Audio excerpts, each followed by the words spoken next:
பத்திரிகையாளர் திரு துக்ளக் ரமேஷ் நம்முடைய பேசலாம். சார் வணக்கம். 10 தொகுதிகளுக்கான ஒப்பந்தம் கையெழுத்தாகியிருக்கு, உங்களுடைய பார்வை? நிச்சயமாக தமிழகத்தில் தேசிய ஜனநாயக கூட்டணி இதன் மூலம் வலுப்பெற்று இருக்கிறது. ஏற்கனவே அண்ணாமலையினுடைய நடைபயணம், அது தவிர பாரத பிரதமர் மோடி அவர்களுடைய மிக வலிமையான கூர்மையான பிரச்சாரம், இவற்றின் காரணமாக தமிழக அரசியல் தேர்தல் களம் என்பது திமுக வர்சஸ் பாஜக என்று மாறிக்கொண்டிருந்தது. இப்போது அது மேலும் உறுதிப்படுகிற வகையில் இந்த கூட்டணி வலிமை பெற்றிருக்கிறது.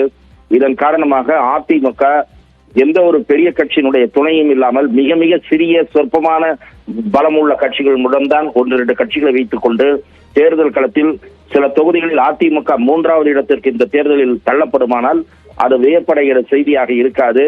மிக கடுமையான முயற்சிகளை அதிமுக பாமகவுடன் கூட்டணி ஏற்படுத்துவதற்கு முயற்சித்தது.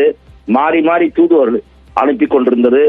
ஆனாலும் கூட கடைசியில் பாஜக என்று பாமக முடிவெடுத்ததற்கு காரணம் மீண்டும் மத்தியில் மோடி தலைமையிலான ஆட்சிதான் அமையப் போகிறது என்கிற யதார்த்த நிலையை பாட்டாளி மக்கள் கட்சி புரிந்திருக்கிறது.